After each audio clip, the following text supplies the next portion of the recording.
Hey Chris, how's it going?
Oh wow. I need to get rid of that 6 slot bag. Hmm.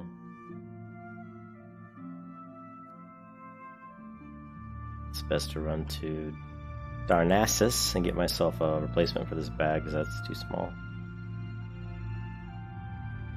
That male? Yeah.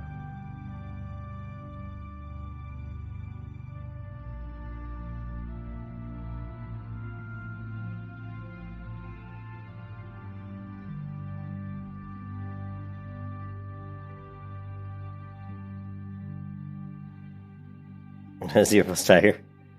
Yeah, it is kind of looks like a zero plus a tire, doesn't it? That's Save My Ass Please, my current pet. But of course, I'll get the once I get over to Westfall, we'll go ahead and grab my favorite pet, which is the Coyote Pack Leader.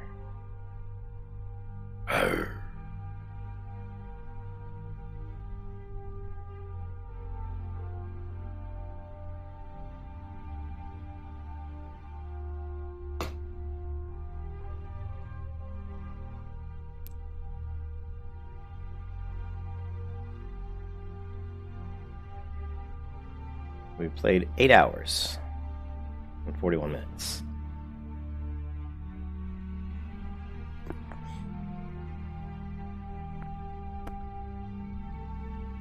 Hopefully my mic sounds okay. It's it's acting up lately.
Magic missile.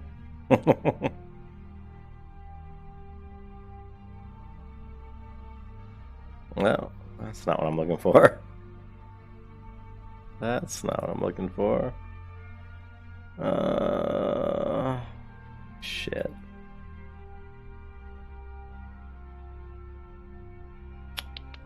Hmm.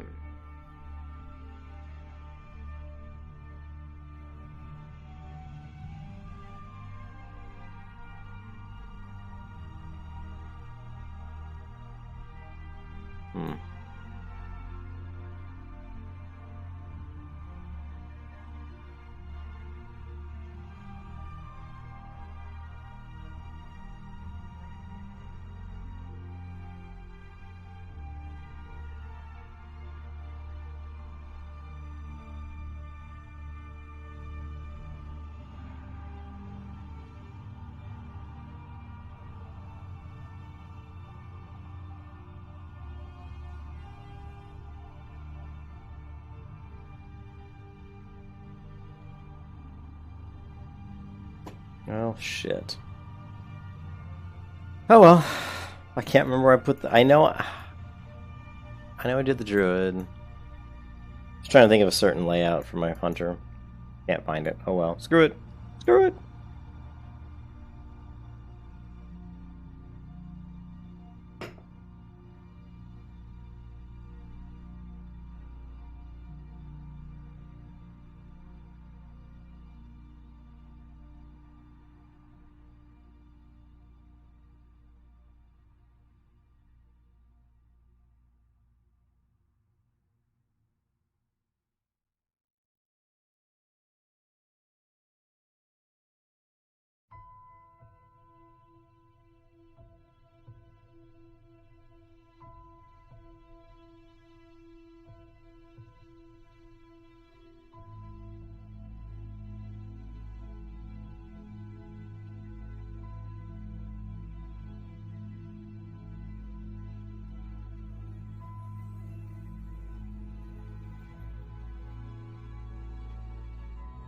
Looks like the Shyborn's not in a guild.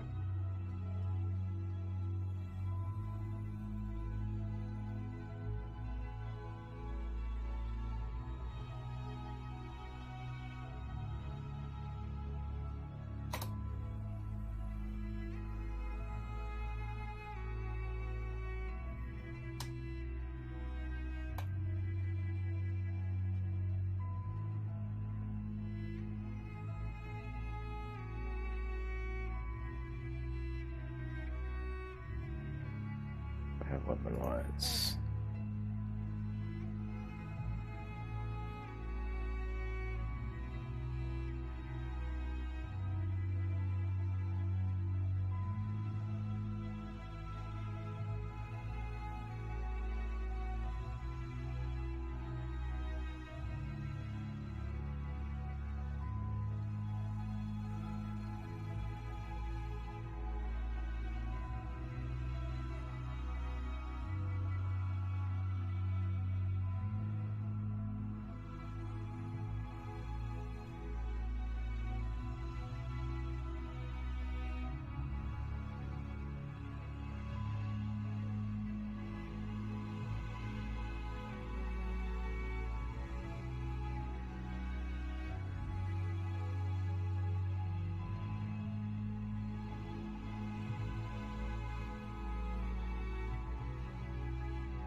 Hey, hey, Ken. Time to level the hunter. Yes, Morpheus. Yes, we must level the hunter.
Okay.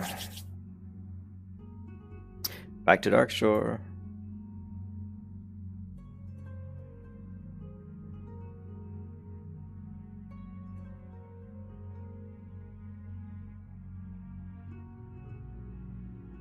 One good thing about playing World of Warcraft, one thing I like about World of Warcraft Classic so much is that you can auto run a lot, which lets you do a lot of other things. Like I can like work on my guitar stretching for my hand, stretch out my fingers. I can, drink my Coca-Cola. I can look at one of my other monitors for tutorials on anything I want to learn about while I'm auto running. It's actually some people might not like running around in WoW Classic, but I actually find it quite relaxing and quite useful.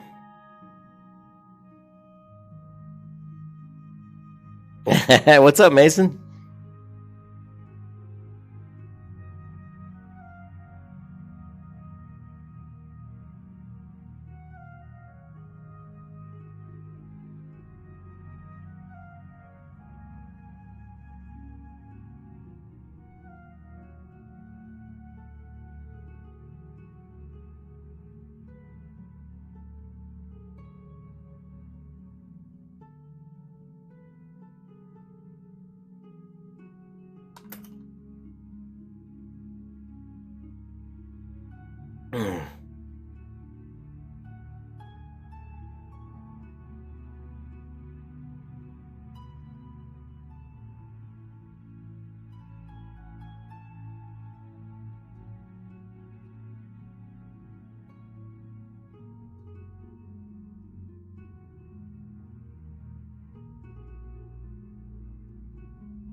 I'm hoping that what they'll do is they will...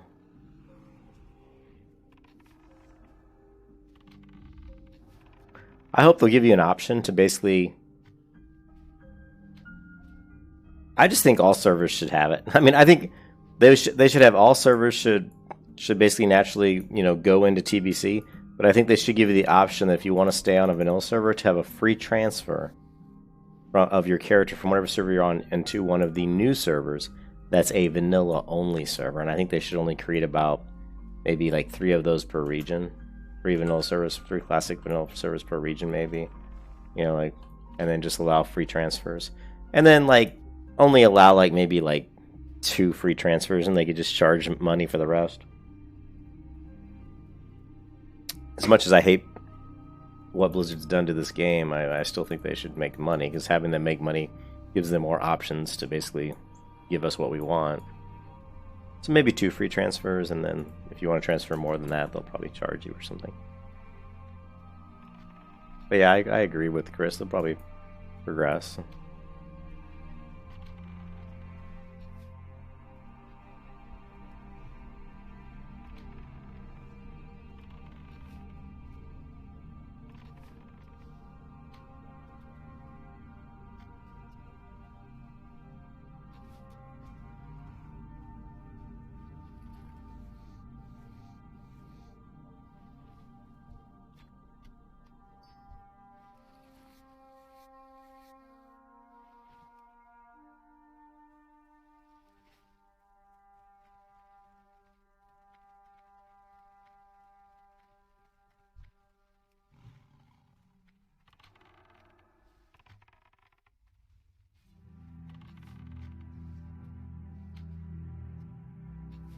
You know what? I didn't hit my trainer. I bet you, well, let's switch on 16.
You can kiss your ass goodbye.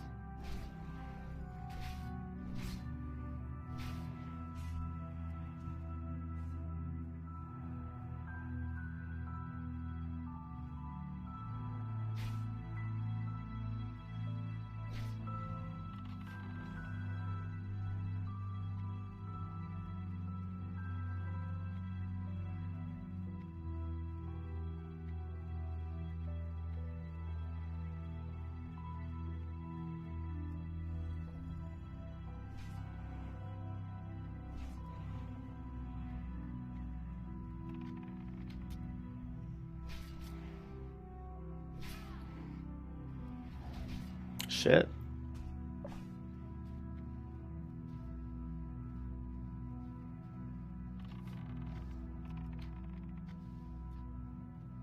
Ah! My pet survives! Screw you, Wind Talker. I want to know how... Oh, man. Oh, I used that mana pot. That's why my potion wasn't available.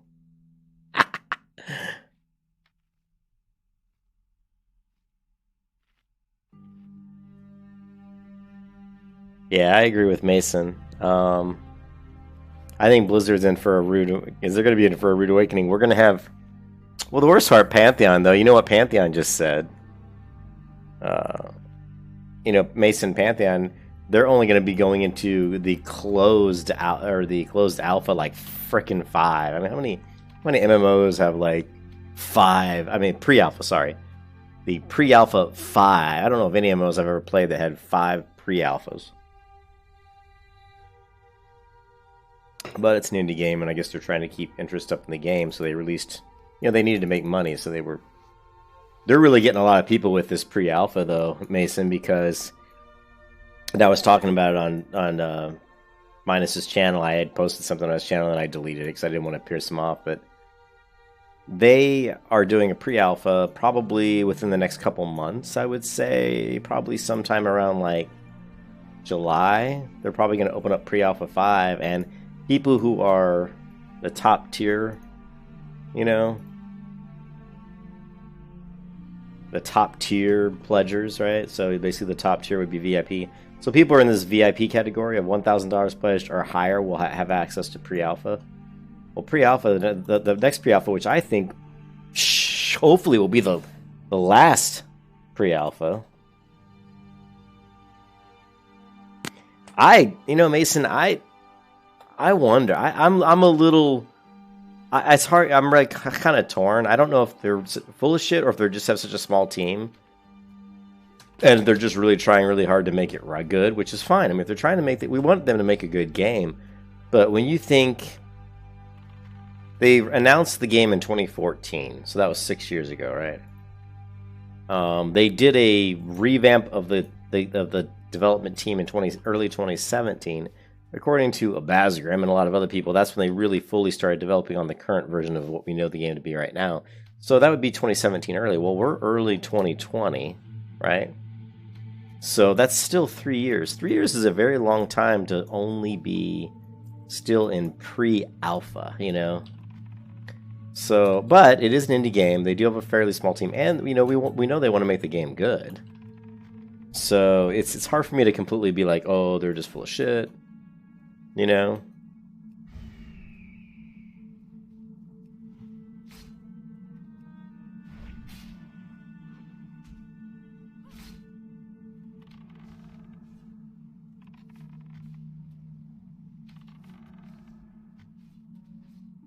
What do I think of their devs? They're okay. I mean, I haven't been super impressed with the Pantheon team. You know what? And I can only assume that some of these devs are the same people that worked on some of the previous games that Brad McQuaid.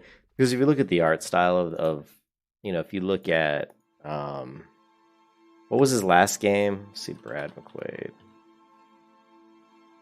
games. Wow, if you look at Vanguard, that's what I was trying to think. Vanguard.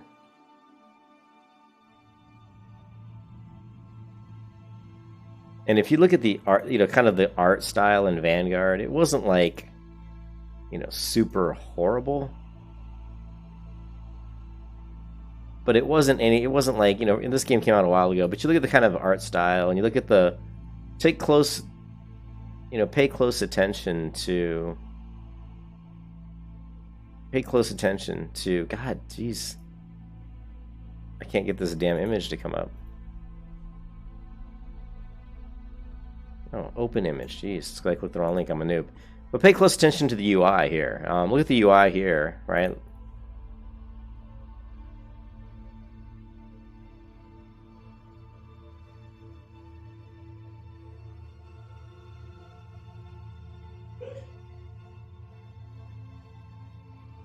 I don't really have any other really good shots here of the UI, but this one's good enough, I guess.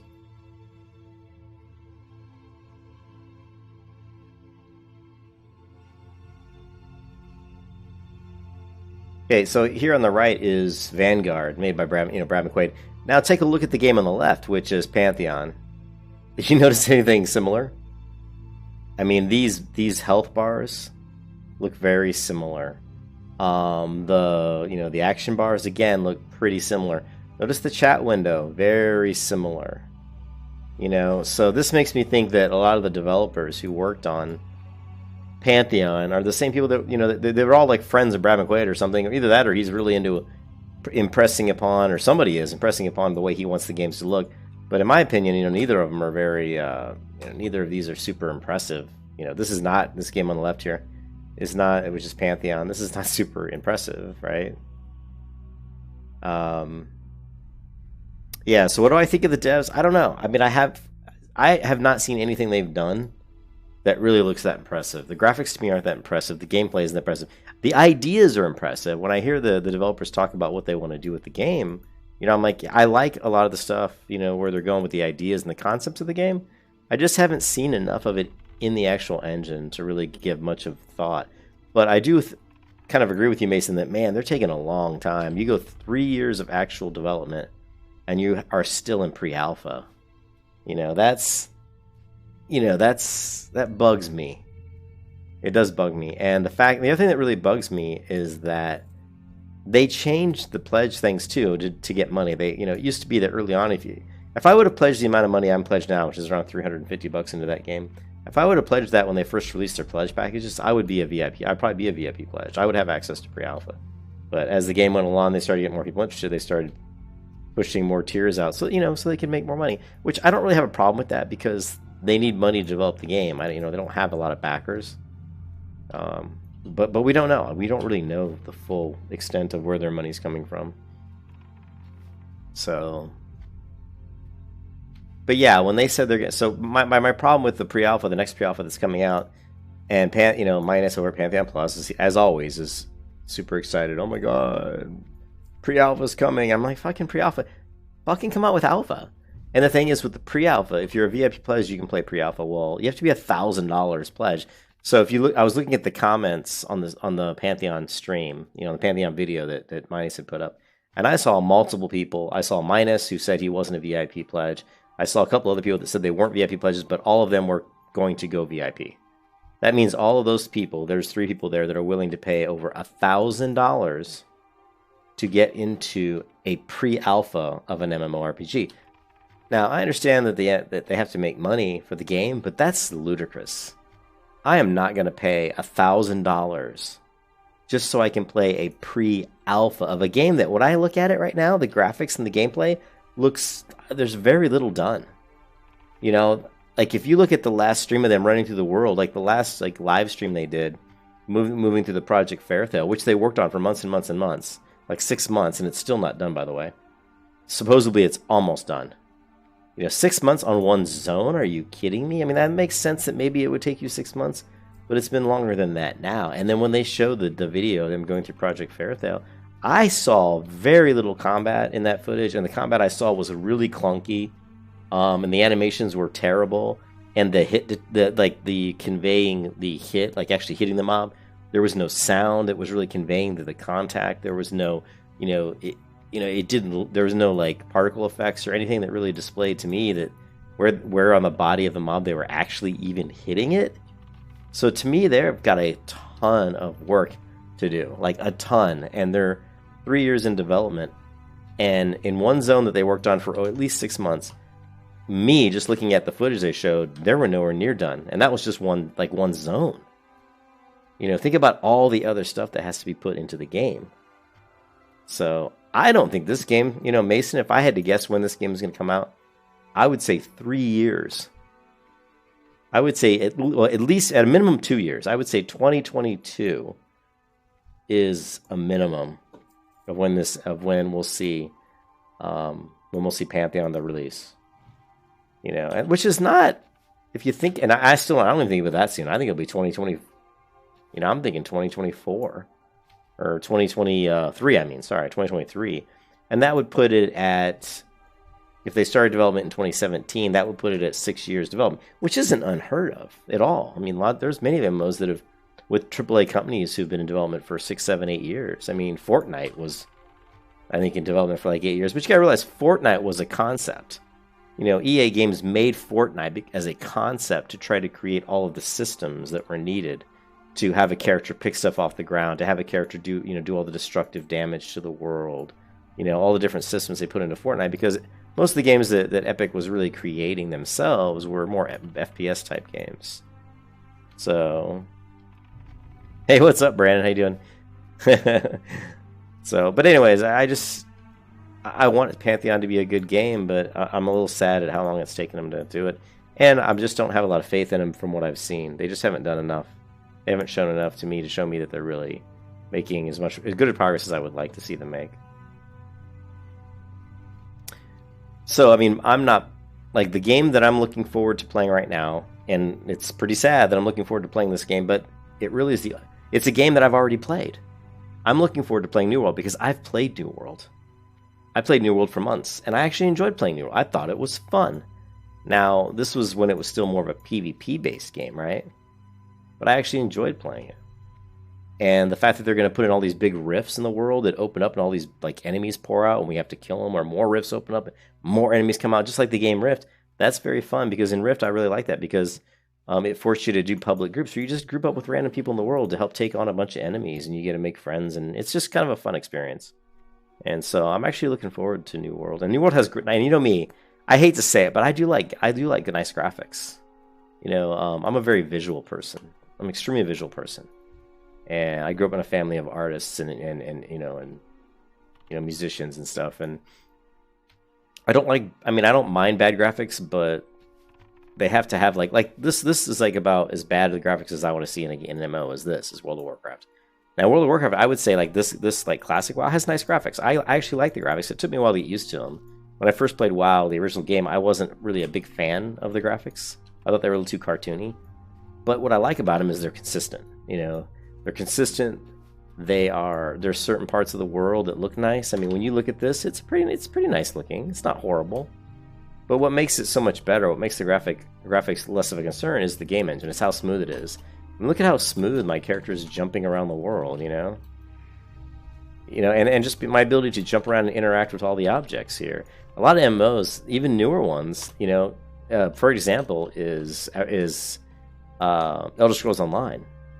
In Elder Scrolls Online, I cannot move around and jump across all these objects and interact with them anywhere near as easily or as well as I can in classic WoW, which is really shocking, because ESO came out in 2014, I think, and this game came out in 2004, so ESO came out 10 years later.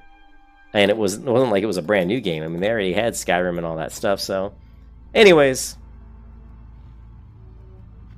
but yeah, I like New World because it's got really nice levels, it's got beautiful graphics. The combat system's got some action kind of aspects. You can dodge roll. You kind of have to hit what you're aiming at. It doesn't have like this, there's not, it might have tabs targeting, but you still have to, like, if I'm shooting arrows at somebody, I still have to kind of hit them. I still have to aim at them and kind of shoot in that direction and hit them. I can very easily miss my target, It's not like it's going to lock on and automatically hit when I shoot, and I like that, and I very much like that. So New World's the one that I'm kind of looking forward to. There's a few other games. I think Blue Protocol looks like fun. I don't think it'll be an MMO that I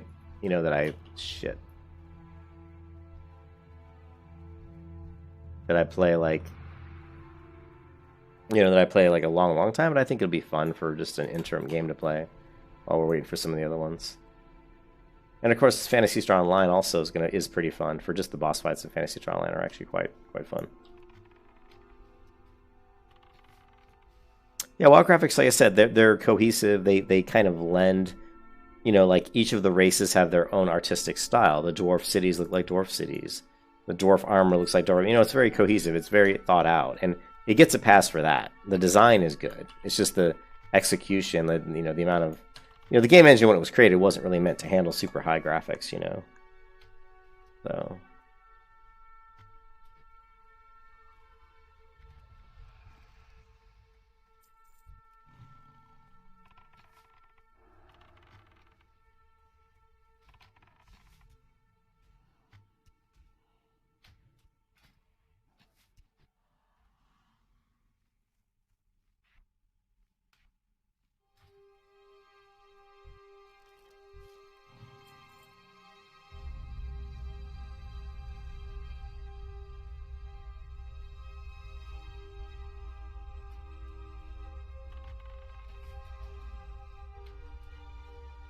But yeah, I don't have a super high opinion of the Pantheon dev.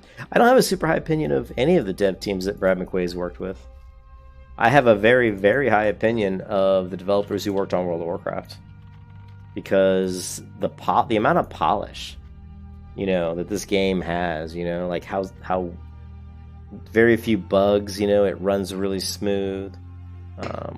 Just even like when WoW came out in 2004, it was the first MMO I ever played where I could actually jump.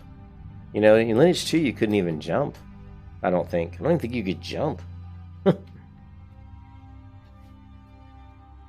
And it was click to move, It was the first really fully 3D MMO I played where I could just move around and jump around, and there was no limit to where I could go in the world. Like, if I see an area in the world, I can try to walk up this mountain here, up ahead of me here.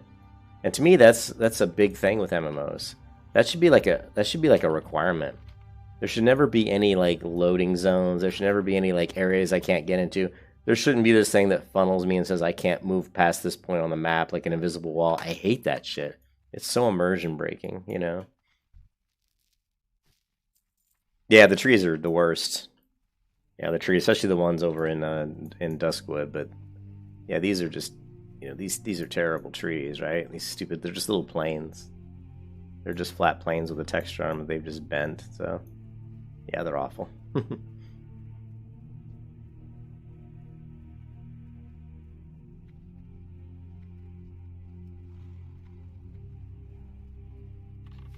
No, I played on release. I played beta WoW, Mason.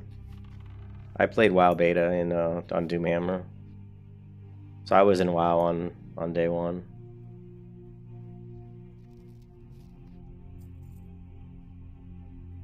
Yeah, I heard about it through my friend who I was playing Lineage 2, and my friend heard about it, and he was a game master. He was like a game master for NCSoft in California.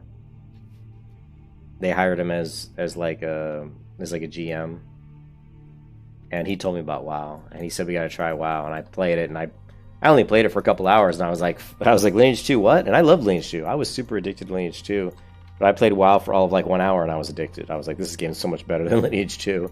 It was. I mean, Lineage 2 was good for what it was, but WoW was far superior. Was WoW really hyped up?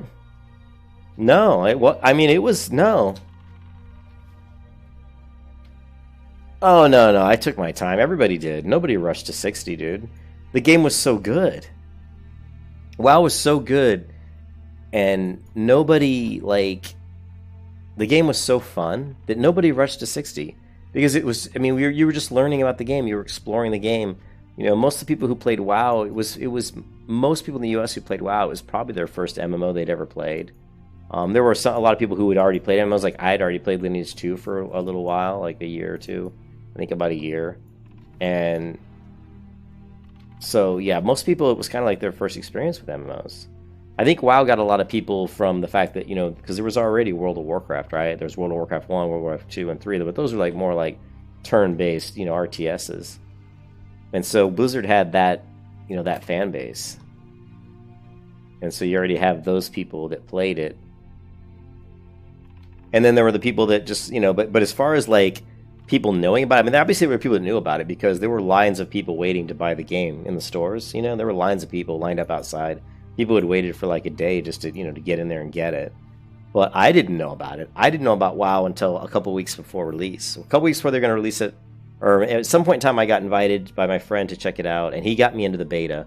I played beta for like literally like a couple days. I played beta, and then the game was out within a few weeks or something. And I played I went and bought the game at a game store, like a GameStop or something. I bought it at like a GameStop. And I just, once I played the beta, it was game on. I mean, I knew, I'm like, this is the game I'm going to be playing for a long time. Because I thought Lineage 2 was going to be the game I was going to be playing for a long time. But once I played WoW, Lineage 2 was right out the window. I was like, oh, screw this. This game is way better, But it wasn't. Like, in the world that I lived in, Mason, back then, plus you have to realize the internet wasn't a big thing back then. The internet was still pretty new in 2004. The internet really because I got out of college in 93, and the internet was like really brand new then. Like there wasn't that much on the internet. That there was MySpace, I think, came out. What year did MySpace come out? MySpace was the first. It came out in 2003. So yeah, I came out of college in 1993. So if you go to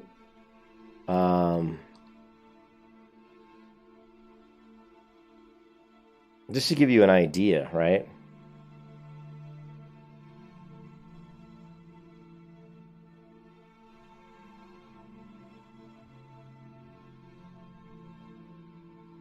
No, I don't want that.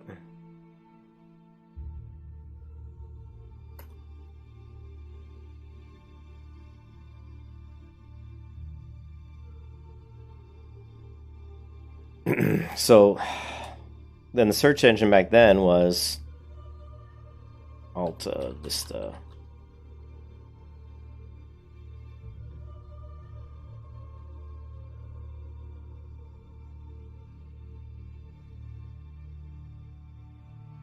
Okay, so Alta Vista was the search engine that was used when I got out of college, right? So I got out of college in 93. Alta Vista didn't come online until 96. Okay. So in 1996, I just want to show you because I think it'll be hilarious. This is what the search engine looked like in 1996. And it was Alta Vista, and it looked like this. This is what it looked like. You know, some links, a search, you know, the button that it looked like that. You know, that's what it looked like. And if I went to, let's take a look at.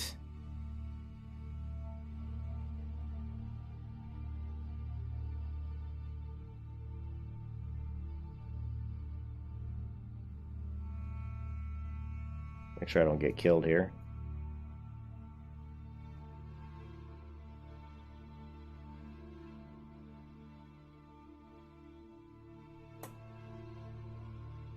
Okay, Blizzard.com also in 1996, I guess. Is that really correct?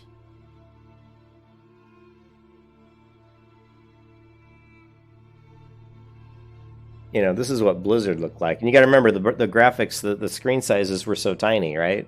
So here's what, I mean, this is what they're, you know, Diablo, Battle.net, StarCraft. That's all they really had on their website, right? Warcraft 2 expansion was out, right? So, and then here's a really funny one.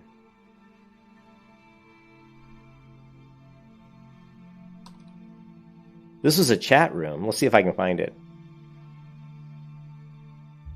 Chicago Singles was a chat room that I used to, back in these days. So this is 2001. No, it's like, is it gonna load it? Okay, well, whatever. So I mean, back in the old days, there wasn't much. So like, what's a big? How about Microsoft? Microsoft's a big one, right?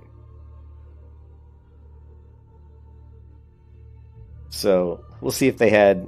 All right, cool. Here we go. So it looks like 1996 is as far back as we're going, but in 1996, let's take a look at what Microsoft's website looked like. Now remember, this is 1996. So here's Microsoft's website, and they had some, a lot of these images are not out of date, but basically you just had, this is what the web looked like. It was mostly text, a few articles, be the first to get Visual Basic, download free betas, Microsoft Internet, and chat servers. Chat servers were big. Okay, chat servers were huge when, back in like 95 to like 2000.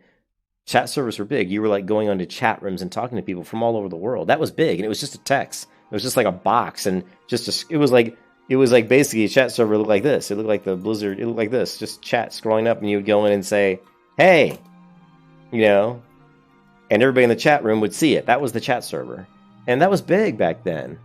People would go into these, and you'd talk to people. It'd be cool, like, "Hey, what's up? Where are you from?" And then, of course, eventually they turned into like the cesspools of the internet, where there was the stalkers and the pedophiles and all that. But at first, it wasn't like that. It was just normal people trying to connect with people all around the world because it was cool. It's like, hey, I can talk to someone in China. And you couldn't do that before. There were no cell phones. You didn't have a cell phone. We're talking pay phones, right? You couldn't just, like, talk to somebody in China, like, on a moment's notice. But that was big. That was, like, huge. And then, if you go to... so the internet was so new. So my point being that when WoW first came out in 2004, the internet was still, at that point it was a little better, but it still was very new. Like, let's go back to, actually, did we have that? Let's go back to World of Warcraft, and let's see what it looked like in 2004. It should have existed, right?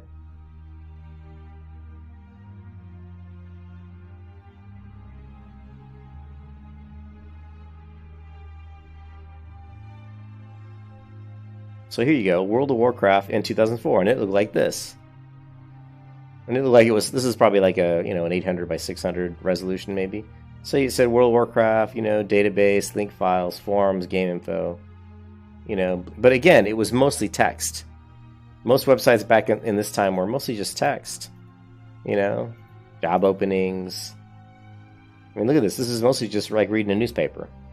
So the internet back then was like that. So, like when you played WoW, nobody was rushing. To answer your question, nobody was rushing to the end game, right? Nobody rushed to end game. Nobody even knew how to play the game. I mean, there wasn't much information. Like now, people get into betas and stuff before games come out. By the time the game comes out, people are already pretty much beaten the game. You know what I mean? They've already done almost everything there is to do, right?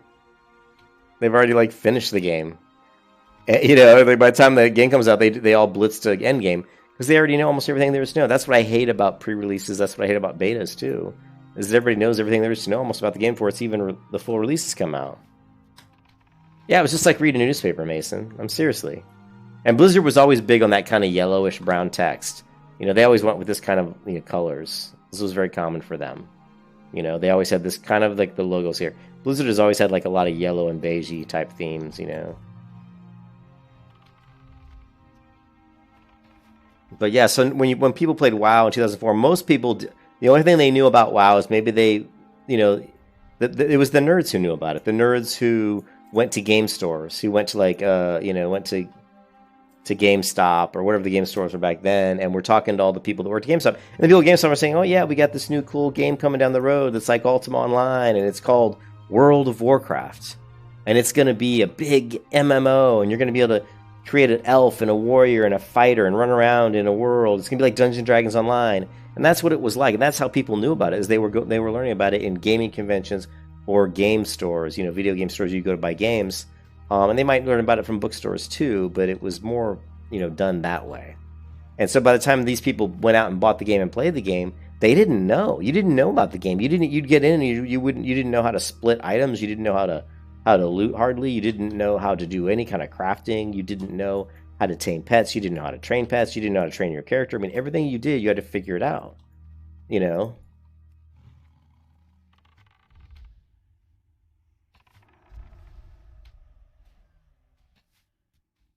It was. WoW was the first MMO that attracted different types of people from all over, I didn't realize so many famous, celebrities, movie stars, and all kinds of different people were playing WoW until it started coming out that you had a lot of famous people that played it.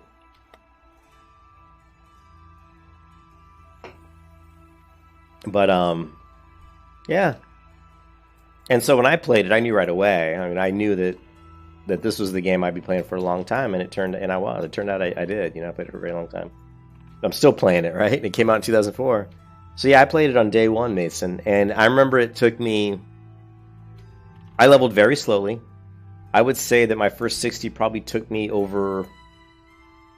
I bet it took me 6 months. I don't know, I'm not exaggerating. I bet it took me 6 months to get my first character to 60, and a lot of that's because I didn't know the game. I was still... You were experimenting. You were playing different classes. I played the hunter... I played the druid, then I played a priest, then I played a hunter, then I played a rogue, and then I played a warrior. I jumped around a lot trying to play the different classes, see what they were like. And then finally I kind of got stuck on the priest and the hunter. And then I mulled around them till they were in their 40s, and then I think I started feeling like it was kind of not grindy, because I'd played Lineage 2, and Lineage 2 was 10,000 times more grindy than WoW. But I started just kind of taking it, chilling, taking it easy. Check my inventory. But yeah, I bet it took me probably 6 months to get my first 60. So yeah, so different. Now everybody gets in these games, and the first thing they're doing is trying to rush straight to 60. You know, and it's kind of silly, really, you know.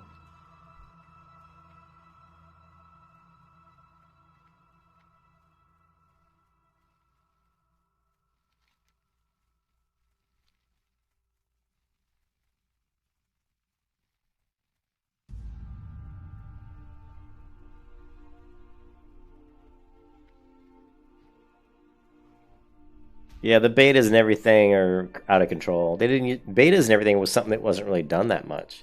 You never heard of it, but once the online stuff, you know, once the internet got more mature and you know people were online a lot more, they started doing them. You know,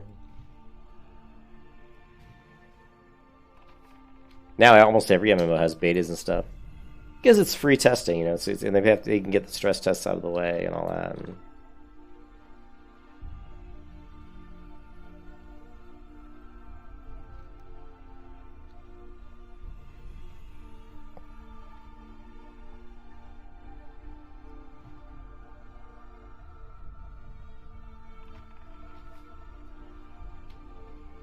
And, all you think about how he was playing, huh? Well, I was older, like I said. I was, you know, when the game came out in 2004, I was already 34 years old. So I was, you know, I think living in, pretty sure I was living in Chicago at the time. Yeah, I mean, my son had just been born in '98. He was like 2 years old. I remember playing WoW quite a bit with my son, my 2-year-old son, sitting in my lap, you know.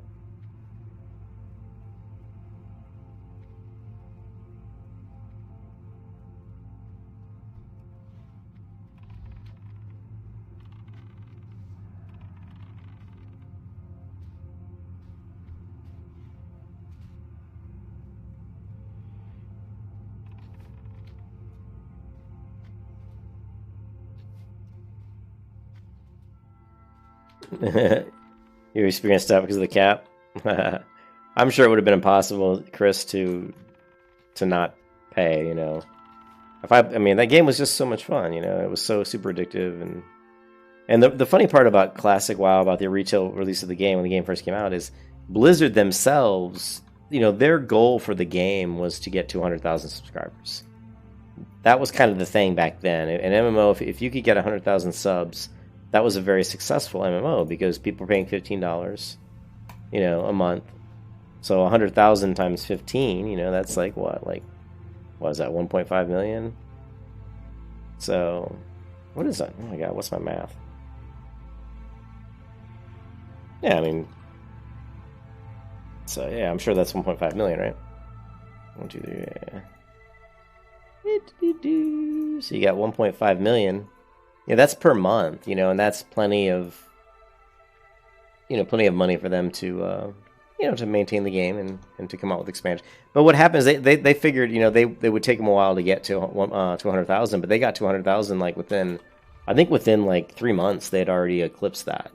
And then of course there was so much demand for the game they had to tell game stores to stop selling their product because they didn't have the servers and the infrastructure to support that many people. So they actually had to. There was a little bit of time there where you couldn't even buy the game because they just didn't have enough servers out there ready, you know, that were ready to support that many people. So they had to really quickly, you know, build up a bunch of new servers and everything, get them ready, and then they started selling the game again. And it was crazy. It was absolutely insane. I mean, when I played, it didn't feel like super. I mean, it was crowded for sure. But remember, the servers back then didn't have that many people. You know, there weren't. You know what I mean? Like the servers only, like each server would only hold about maybe 3,000 people. You know, like I think the before you started getting queues in their servers back then, it was like maybe 3,500 players. So it never felt super crowded because these servers are pretty big servers. I mean, it's a pretty big world. I mean, 3,500 players, if they're spread out, can be spread out pretty nicely. You know. I mean, I've played on Elysium servers on Lights Hope where, you know, I played on that server once where they had over 14,000 people connected at once. So I know what a crowded WoW server looks like. So, you know, the original servers never, you know, they were crowded in certain areas. Like when they released BC, they really screwed up because they released the Horde and the Alliance coming through the same area. And that was a really, really big mistake, you know, on their part. So...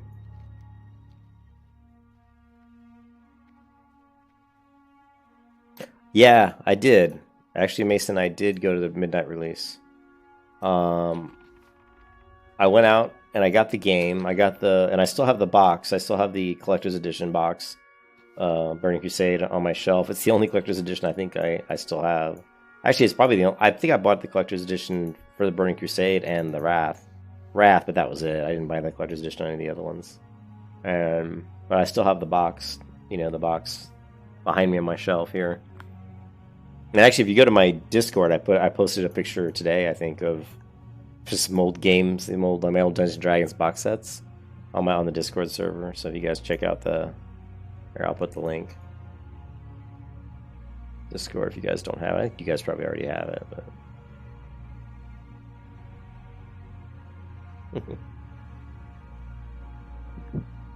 But Reptilian, yeah.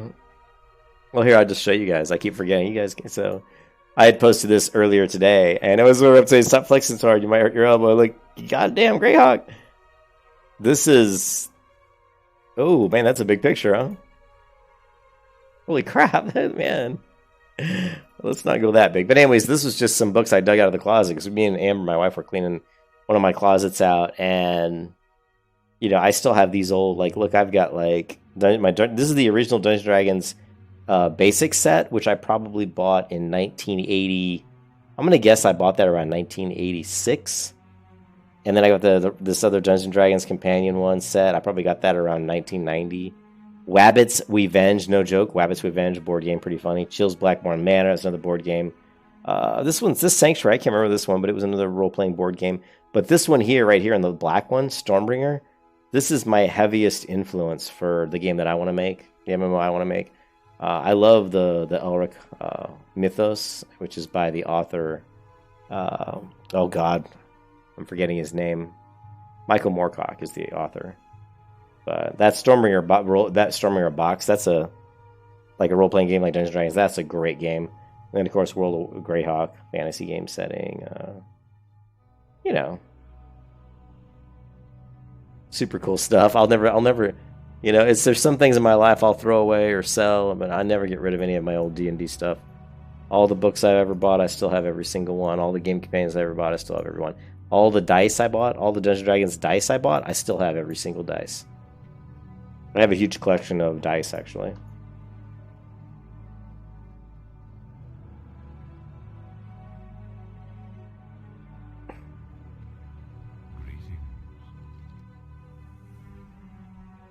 I don't recognize this one. What is this? I don't remember that quest. Is that always right there? Am I losing my mind? I didn't remember her standing there. Hey, Wolfwinter. That's Eschenvale, though. Yeah.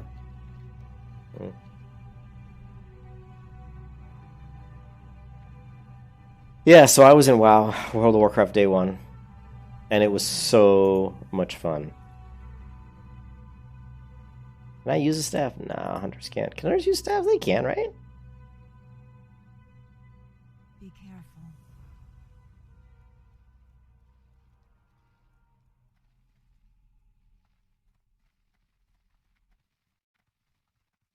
I am listening.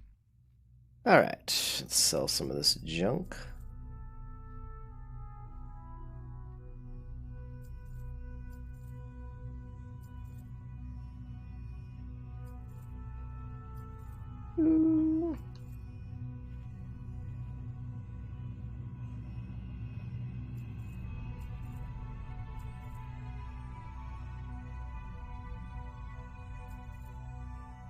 Sell my skinny knife. I'm gonna need that.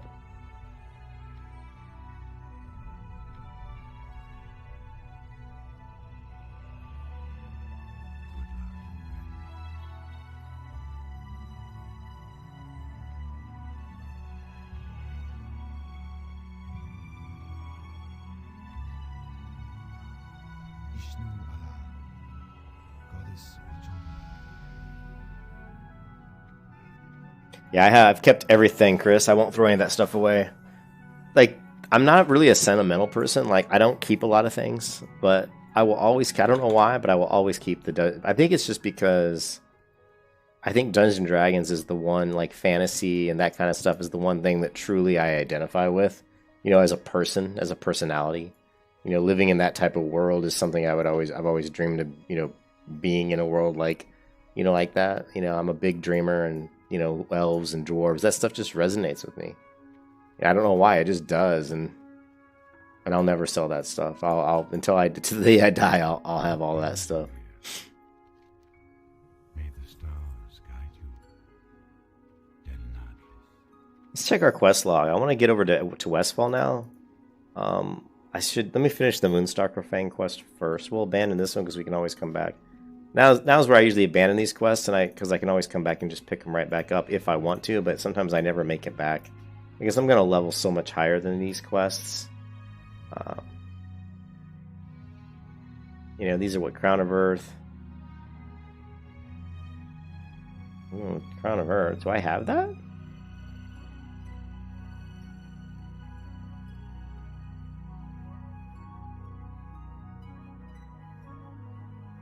Oh, I guess I do have it. I don't see it. At this point in time, I don't really... I hate to throw it away now. Where's Bao Shalaran complete? Let's complete the Bao Shalaran quest, and then we'll do the Moonstalker Fangs, I guess. Just to get them out of my inventory.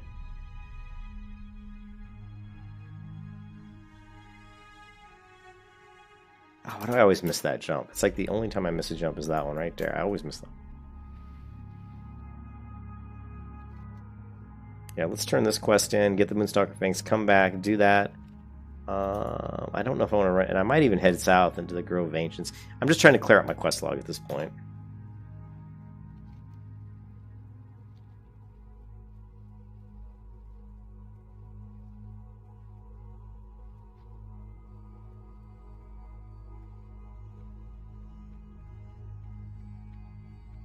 But I've got a lot of stuff.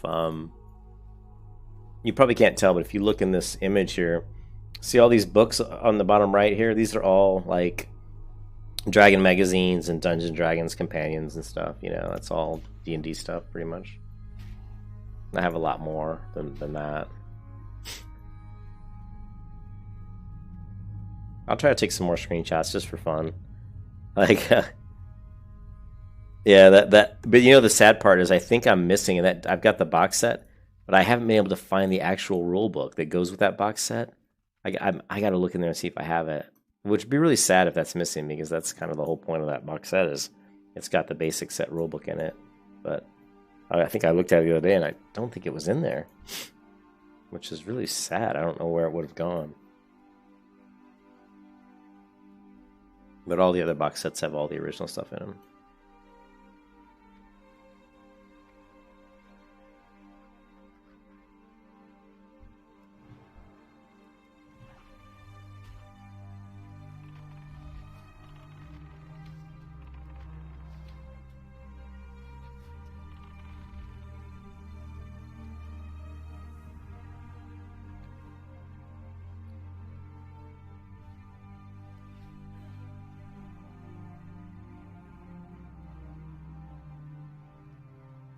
What?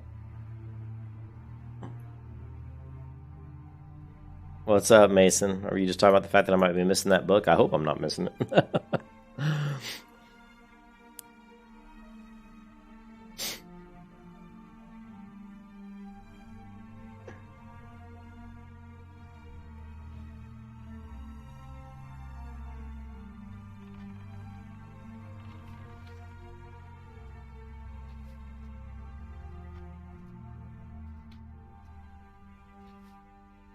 Oh, which question?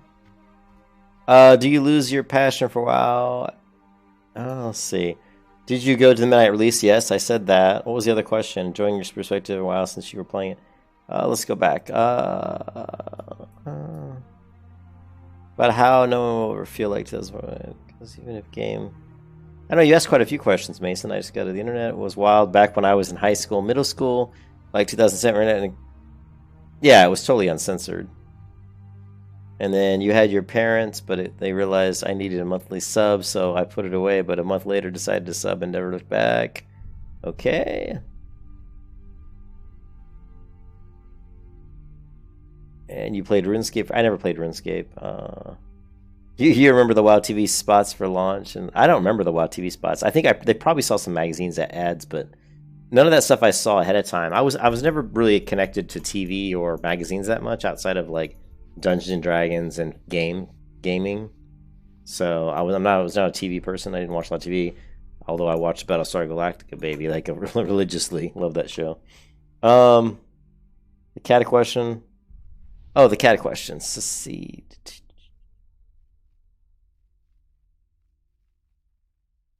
Did I lose my passion for Kata like you did? I did not lose my passion in Kata, no. Definitely not. Even the beginning of the end was when Dungeon Finder came. No, I didn't lose my passion for WoW in Kata. I loved Kata. I loved Wrath of the Lich King. I started to lose it for the first time in Wrath of the Lich King. That was the first time I started to feel like something was missing. You know, and I don't know what it was, but when I was playing Wrath of the Lich King, it felt like...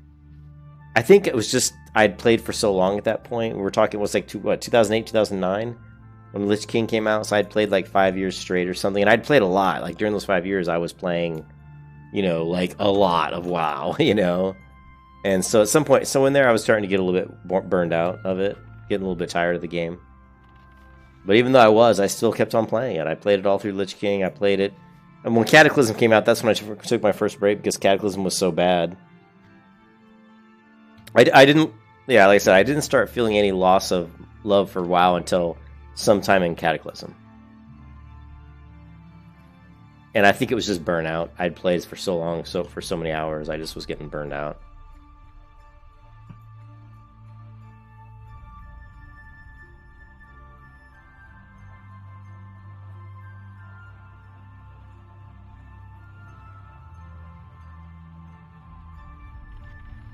I love Kata. I mean, Burning Crusade. I'm talking about Burning Crusade. I love Burning Crusade. To me, my fondest memories of WoW are probably Burning Crusade memories. You know, I was playing with my brother back when me and my brother still talked. We don't talk anymore. We kind of had a falling out years ago. But me and my brother used to play together in Burning Crusade. And we, you know, we played a lot. We did a lot of PvP in Burning Crusade, Wrath of the Lich King. A lot of double rogue, a lot of battlegrounds. I did a ton of arena in Burning Crusade, which was super fun because it was the first arena season. I can't remember the guy's name I played with, but he was a rogue, and me and my priest played with him, and we did priest rogue, and we got all the way over to 1900 or something. I wasn't a duelist, but I got I was pretty high. I got like the rival title, which means you're in like the top 15% of the players on your server or something. Score-wise, like ranking-wise. Which is no major, huge accomplishment. It's still not bad. That was top 15%. I gotta increase my skill, my leatherworking. I need to hit the leatherworking trainer. I keep forgetting.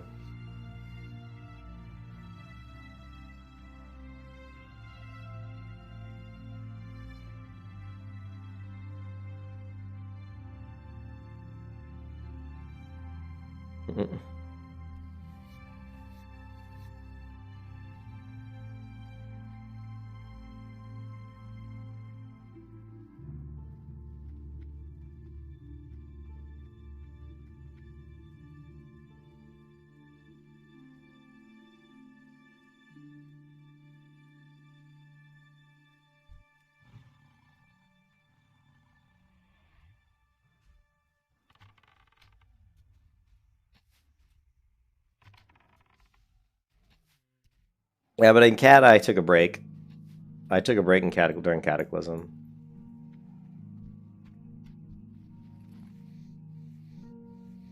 Honestly, it's just such a long time. WoW's been out for such a long time, and I played it for so many years. I don't remember when I wasn't playing. I mean, I kept a lot of my files. I still have a lot of the screenshots I have. But I would say, what was after Cataclysm? Was it Pandaria? Pandaria after Cataclysm?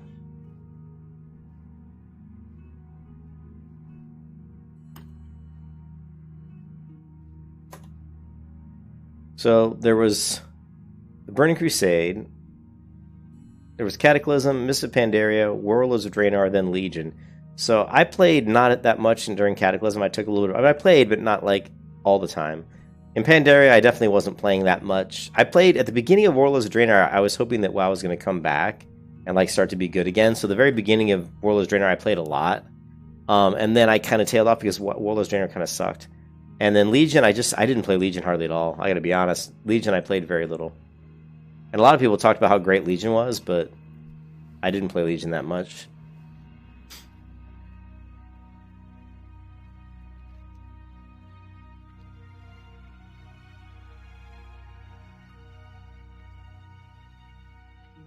At that point, I definitely was burned out on the game, and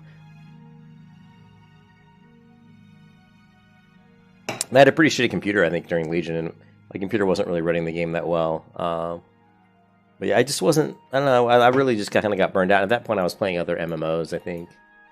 You know, there were other MMOs that you know, I was playing Ion at one point. I was playing a lot of Ion. And then I played, you know, I played some Rift. I played, you know, Guild Wars 2. I played quite a bit of Terra. I played, you know, a good solid 6 months of Terra that I enjoyed. And then I felt like that game got ruined because of the nerf bat. Or because, not the nerf bat, but the noob bat. They just kept noobifying everything and making it too easy because people kept crying. There's nothing I hate more than an MMO that's got some challenge to it that's really enjoyable because it has challenge, to then just be destroyed by all the crybabies who can't man up and defeat the challenge. They can't, like, they're whining, oh, I keep dying to BAMs, they're too difficult, they hit too hard, or I keep wiping in dungeons because just random mobs are killing me, and I'm just like, come on, really? You know, it just got to be ridiculous, you know. Okay, we have 3 quests left. We can turn this into darkness. We have the Grove of Agents. We're just going to abandon that one. And this one we can repick up. Abandon that one. Okay. So, I'll turn this one in real quick. Yeah, I mean, I'm 50, so I'm 50 years old. I don't sound like it. I don't look like it. I'm starting to age now that I'm getting older. I probably look like I'm like 40, I guess. Maybe 30, probably late 30s, early 40s if you looked at me.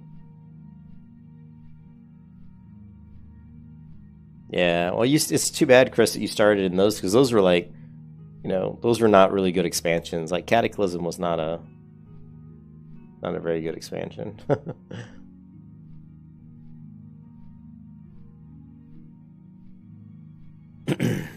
I think, you know, they've totally changed so many systems. Like if you go and play retail WoW now, it's so, all the things they've taken out are the good things, you know. I mean, all the flying mounts have ruined the game. You know, riding the boats and stuff is just terrible. They just take so many things out of the game that just really kill it, in my opinion. Thanks, but yeah, I know, Mason. I don't really sound that old, but thank you. I appreciate that. I'm glad I don't sound like an old man. What's up, Mason? All right, so let's head to. Let's turn this question real quick, and then we can get back over to over to Westfall. I kind of like the starter area here, but I like to go to Westfall. I enjoy I hate to admit it, but I actually enjoy the Westfall area more than. I definitely enjoy Westfall as far as like leveling, leveling up to 20 to 30. I do not really like the Astronaut quest lines that much at all, really.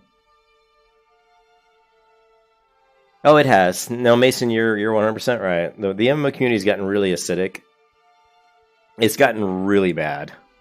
Like, really bad. And I would say the PvP community is the worst. Like, if you go into an MMO that's heavily PvP focused, it's really acidic. It's just... Well, and I blame the millennials and the kiddies. I mean... And you know, people listening to this will totally maybe you're young and you'll disagree and hate me for saying this, but I grew up in high school in the 80s, right? And I was a freshman in high school in like 85. Back then, kids weren't mean to their parents. If you were going to get spanked. Or you're going to get smacked. You know what I mean? You're going to get your mouth washed out with soap, or my dad would pull out the belt and spank your ass. You know what I mean? I couldn't swear to my parents. I couldn't say fuck at the dinner table. Not unless I wanted to get a bar of soap shoved in my mouth. And so kids back in those times, and plus there was no internet, people weren't communicating all across the world, there was no porn, so kids weren't viewing all the porn, that they can just now, view so readily. So they weren't a bunch of fucking perverted bastards, and it just, kids were more sheltered, so they didn't know as much about the world, which is probably a good thing when you're that age. Nowadays, kids are just total assholes, and so the people that are coming into these MMOs nowadays they're just jerks, and it's just the way it is, Kids when I was in high school were a lot nicer, I hardly ever saw fights in high school. I didn't argue with people hardly ever. Kids were never mean to teachers. I mean, you'd see it every once in a while, but not very often, It's just a totally different world now. I think it's gotten bad because, well, number one reason it's gotten bad is because of the internet. The internet's definitely opened up communication for everybody to... The problem is you're giving all these kids the ability to think that they can learn and understand and know everything, but you can't... There's just so many things you cannot understand and comprehend without wisdom. And wisdom is gained through experience, and most people are most of these kids are posturing and trying to say that they know this or they know that because they read it online. Just reading an article that tells you how to act or tells you how something works doesn't mean you really understand how it works. Doesn't mean you really know how to apply that information. But they're thinking they do, and so they're getting all smart-ass, smart-mouthed, and they're just, you can't really give that much information to kids at such a young age. It's just not, in my opinion, that's the number one reason why things have gotten a lot worse. I'm just gonna throw this stuff in the mail because I don't want to deal. What is this? Actually, what am I doing? That's a really good item for me. I'm just gonna throw some of the stuff in the bank real quick. Yeah, Blizzard listened. Well, I don't know if it was the minority, Chris. Yeah. Well, I just think the internet and the, too many people that aren't mature have access to too much information that they don't really know how to disseminate. They can't disseminate that information and understand how to apply it. You can think you know how to understand it. It's the same thing with like stupid shit like Tinder. But I hate Tinder. I've never even installed Tinder on my phone ever. Why would I? I mean, these kids today, they try to hook up and meet people, but they don't know anybody. They don't really truly understand what a real relationship is. They don't. They just think, hey, what's up? Let's it's just a hookup. Yeah, that's a whole other conversation for another time. But it's just I could go on and on about it, but that's why. So the community you get. That's why what's really cool is when you start looking at. It's also another reason why like a game like EverQuest was so successful is because the people that were playing MMOs back then during EverQuest, they were a mature crowd, a more mature crowd. Like, the people that played even back when I played WoW in 2004, people were just it was a different breed of people. There were a lot more nice people in the world, people that weren't much assholes. People don't... The thing is with the internet... Well, the thing is now, there's so many options too, but the thing is, with the internet, it's easy to be an asshole and to say whatever you want because there's no ramification. It's not like I've always said that if someone could invent an invention where I push a button on my keyboard and a fist comes out of your monitor and punches you in the face, that'd be like the greatest invention ever. You think all those kids are going to mouth off to me when I can just punch a button and this fist just comes out and clocks them? That'd shut them right up. You know what I mean? So that's the thing, is in the real world, you don't go up to somebody and mouth off to them. Don't come to me in the real world and start saying shit to me because I'll hit you. You know what I mean? And there's no ramifications for all these assholes being assholes on the internet. Can't do much about it. Just block them, ignore them, right?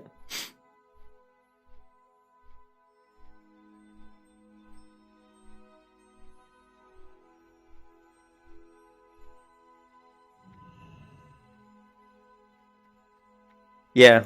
Well, older people knew about these games. I think you gotta realize too, the people that were playing MMOs early on were the Dungeons and Dragons players like myself, who grew up playing role-playing games. And the people that played those games generally, I think, were, I don't know. I mean, I don't necessarily want to say they were more mature, but they were definitely into fantasy. And fantasy and role-playing games back then was all about playing with your friends. You didn't yell at your friends when you played. At least I never saw anybody How many times do you play Dungeons and Dragons where you argue and scream and yell at each other? That never happened. I mean, you're your party member. He's there to help you. You don't yell at him. You know, you'd only yell at him if you took too long in the bathroom and you're making you wait to play the game, you know? Or if he was late showing up for the session. Then you might yell at him, but once you were playing, you didn't yell at your friends. They were your friends. Those were your real-world friends. You were sitting at their house, you know, eating pizza that his mom paid money and ordered for you to sit down and eat so you could game, right? You know? You know? So it's totally different. You know? So when the same type of people that started playing the early MMOs were people that were playing together with their friends, and they still had that same attitude, that same mental attitude. Like, I want to find nice people that I get along with, that have the same interests as me, and I want to play this game with them. Now people don't care. Now it's more of a progression, you know, driven genre where people are like, I don't care who you are. I don't even care if I like you or not. But if you can help me get this set of gear, then I guess I'll put up with you just long enough so I can get all the gear I want, and then I'm gonna dump you. I'm gonna throw you in the gutter like everybody else. So.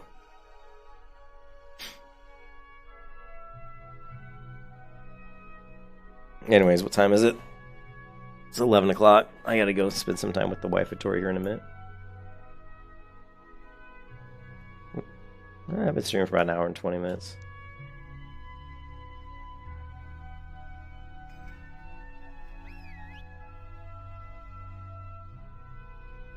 Yeah, the crowd was definitely older. I mean, I see all the time, like when I was playing other MMOs later, like WildStar and some of the other ones that had came out, and I was in the betas and some of these. Just the crowd, I saw the crowd change, you know. I would say the crowd in Rift and in Guild Wars were pretty good crowds. I would say the first game I got into where I really started to see the crowd changing was Terra. When I started playing Terra, there was just a lot of assholes in Terra. And of course, Terra was also kind of more of a PvP focus. Again, anytime you get a game that's more PvP focused, you're always going to get more of those jerks.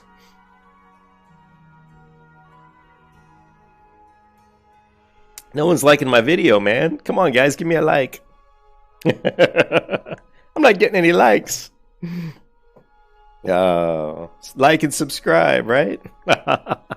Yes, Morpheus. Yes, we must like and subscribe. Caffeineinjected's video. So he can tell you all how to live your lives. Do my bidding. Bow down. Come on, let's jump. Way.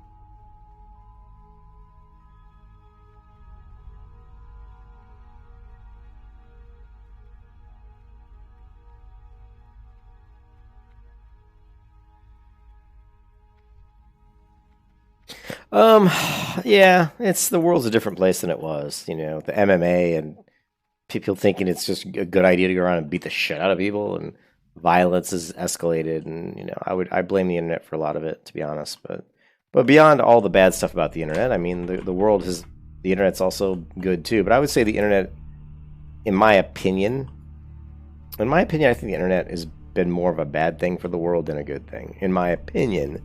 I'm probably sure a lot of people would disagree with me, but in my own personal opinion, I think the internet has actually probably almost been a worse thing. Thanks, kid. No, I haven't. You know, I need to get her a better setup, though, Mason. I gave her my old computer, but it's so old, and she doesn't really like it because it's slow. But I mean, I played WoW on that one, and she doesn't really like. I know Chris does. Thank you, Chris. I appreciate it. Well, I think it's just the YouTube thing here. It says I've only got 1 like, which is just like weird, but that's fine. I think it's just YouTube's weird that way. Yeah, see, it said just now I had 1 like, and then when I reloaded the window, it said I had 7 likes. So yeah, YouTube's weird. It's been weird lately. It's not been updating. But yeah, my wife, she the only MMO she really ever played that much was Neverwinter. She played Neverwinter. Uh, I mean the thing about the internet that I think is that it really helped with technology, and communicating, those types of things, and working.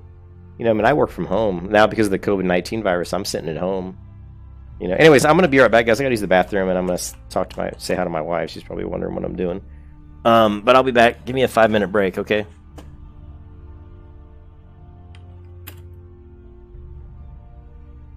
You were born in town, half of which I was spent.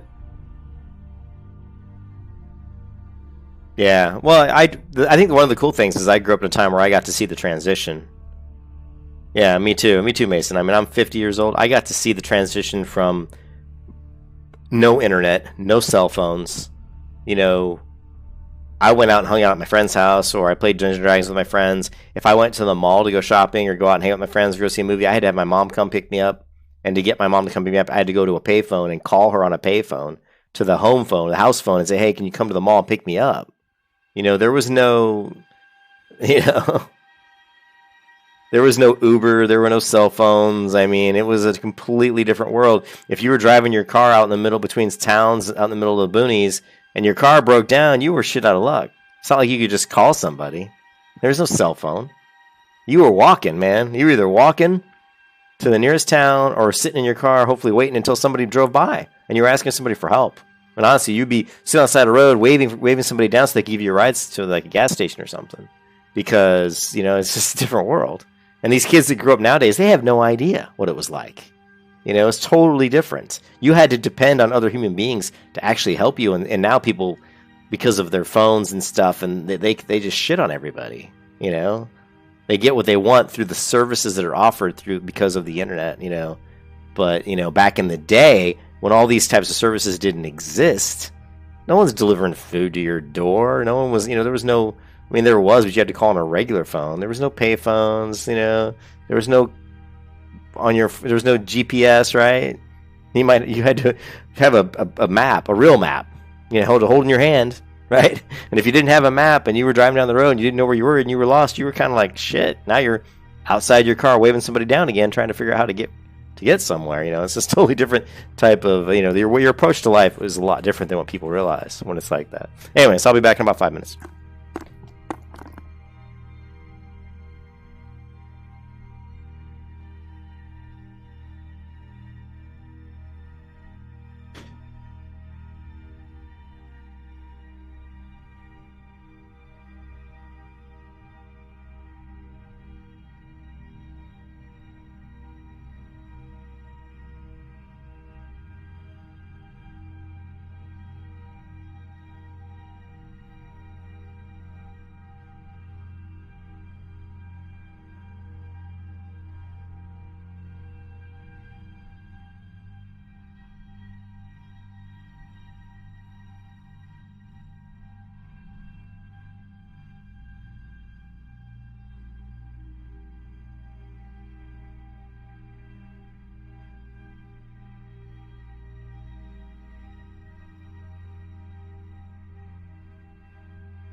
So you know what's funny is I think that we may never get the same experience that we had in when WoW came out. You know, because of the fact that people are different, and then we just may never be able to find, you know, a group of nice, you know, fantasy focused role-playing players like myself, you know, who came from that role-playing world, you know.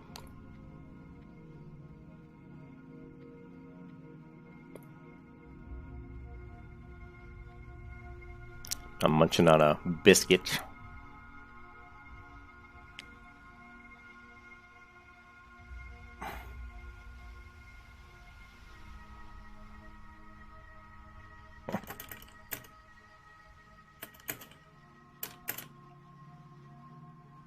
BlueStacks. What is BlueStacks, Mason?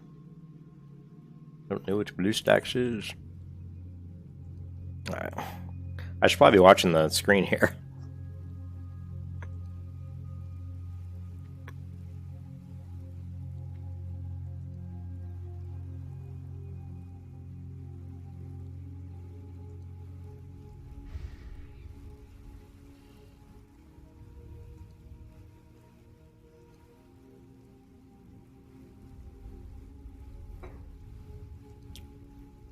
Yeah, well, I think the one thing that makes me interested in Pantheon Rise of the Fallen, it's an Android emulator. Oh, okay. The one thing that makes me interested in Pantheon is that the community of Pantheon is a good community. You know, the people that want to play that game are older people like me, and you know they want a harder, more like EverQuest kind of experience. So that makes Pantheon pretty, you know, interesting, you know.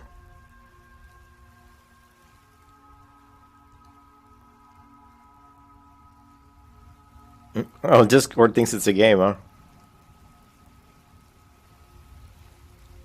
How many Discords do I have open? Looks like I've got multiple Discords open. Yeah, I do.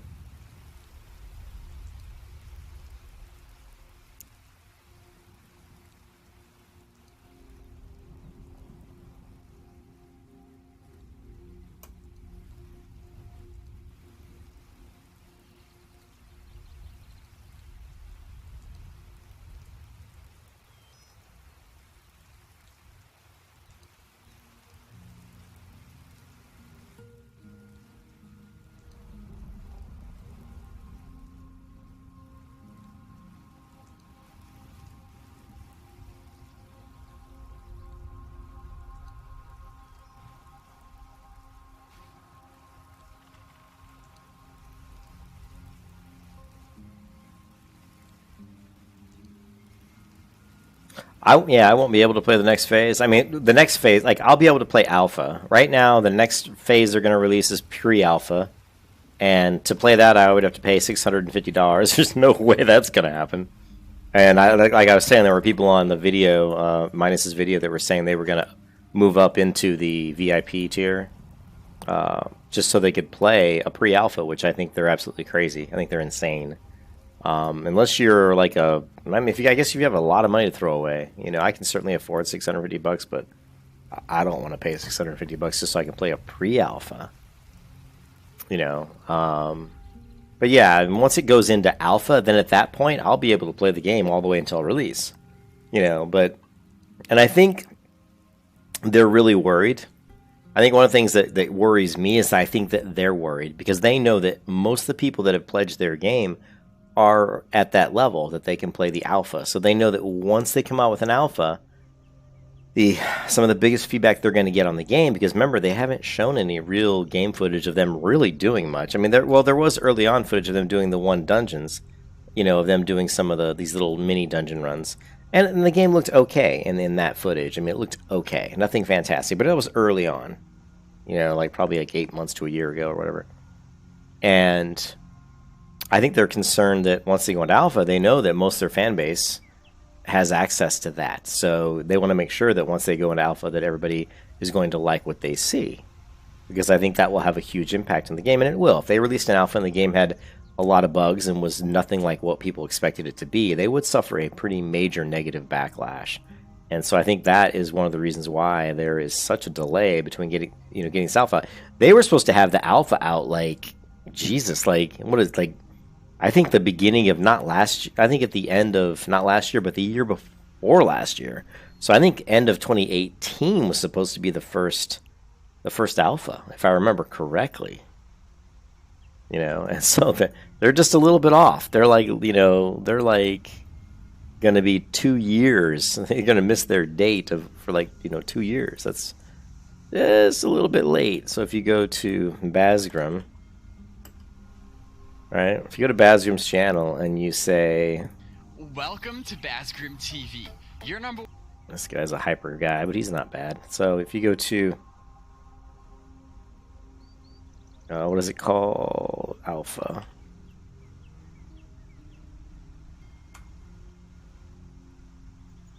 This is from 10 hours ago. Here, you guys can listen to the video from 10 hours ago. Hello, my name is Basgrim, and welcome back to the Baz Flash, the hottest Pantheon news in only 60 seconds.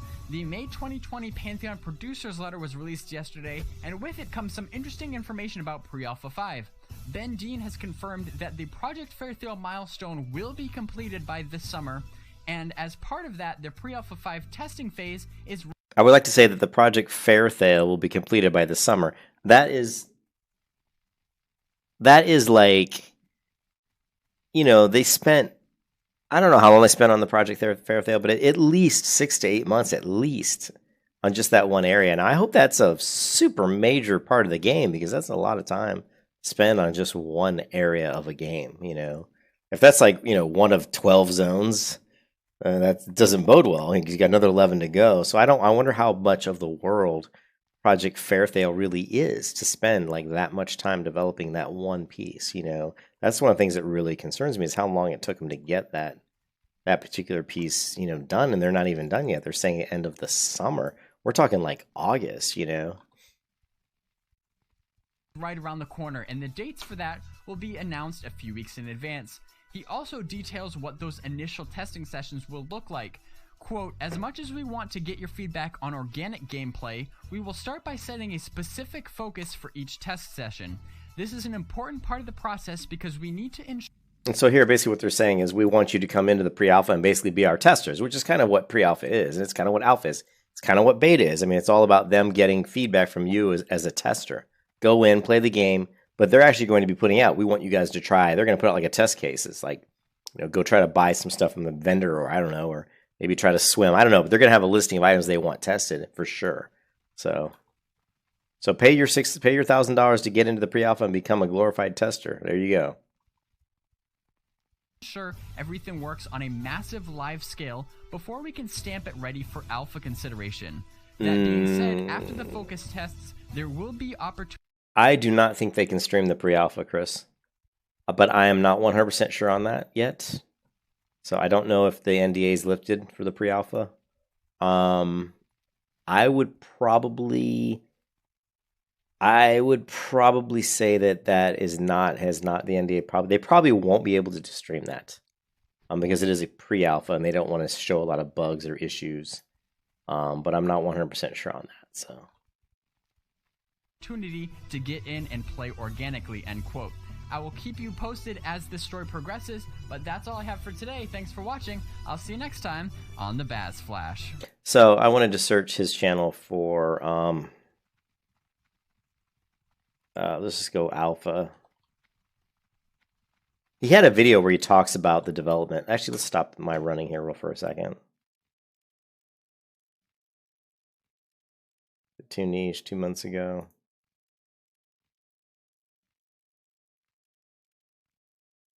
Brad McQuaid died. He did a video on that. So what we're looking for here is this one. How long has Pantheon been in development? This is So this is an interesting video here. How long has Pantheon actually been in development? He did this in March of 2019. And he's a big Pantheon fan, so he's defending Pantheon, of course. So he's going to err on the side of defending them. So listen to this. It's interesting. A little bit of a mission to shed some more light on the facts about Pantheon Rise of the Fallen. I think it's important that we set aside our rumors and speculations, etc., to really have truth-based discussion about the game. And today, what I'd like to examine more is how long Pantheon has been in development. This can be a little bit of a hot topic for some people, so let's get to the bottom of it. This is Basgrim TV. Learn, blah, level up. Let's start at the very beginning, because, well, it's a very good place to start. As we can see from this Games Industry article from January 2014, Brad McQuaid founded Visionary Realms in September 2013.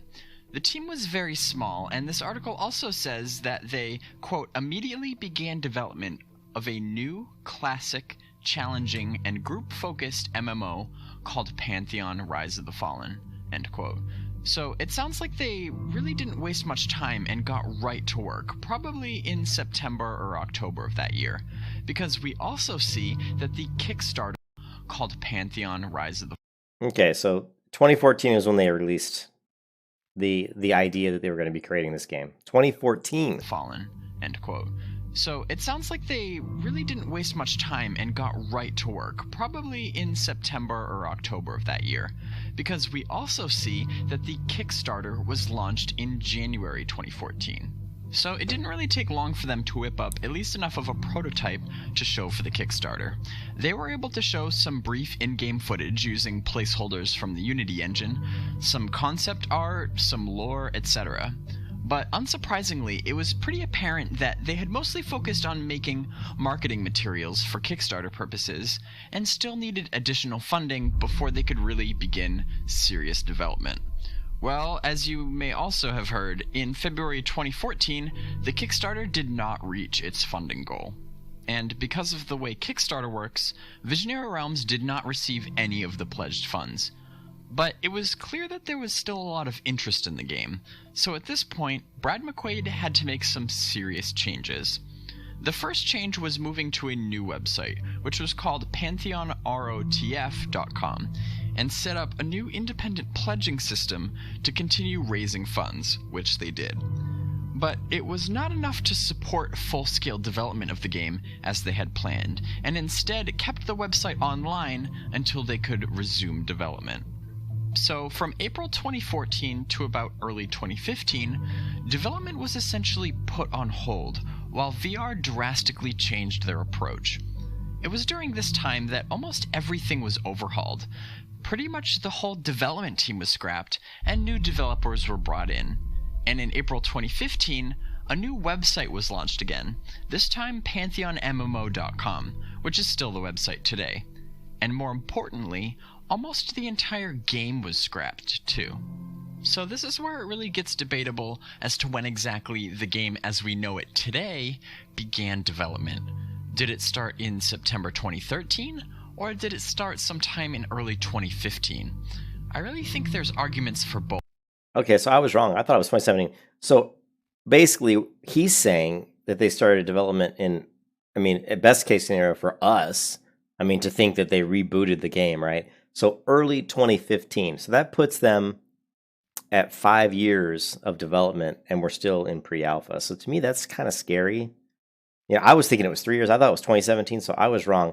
This is gameplay. You can see this video here. It says gameplay from early 2016. So where have we gone from early 2016 in this video to where we are now? 4 years. I don't care how many developers you have.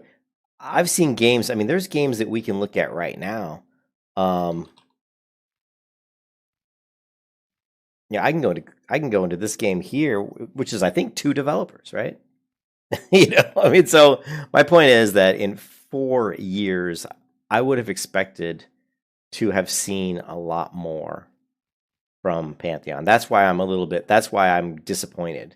Now Valar here, this game Valar is basically I think being done by 2 guys, and these guys are they have declared Pantheon one of their big sponsors or focus or sister, I don't know, whatever. I guess they're big community people that they like who help, show their game. I don't think I can play this game right now. I don't think the servers are up, but Valar actually is pretty cool. I like Valar. I like the guys that are working on Valar, and I've done a video on Valar on my channel. You guys can look for Valar and search my channel. You'll find it. Servers aren't up right now, I don't think, but it's a cool game. Definitely we'll be checking this game out once it does get to the point where it's a little bit more done. But my point is, Valar is really just a few people working on this game. I believe there's only like 2 or 3 people working on this game. I think 2.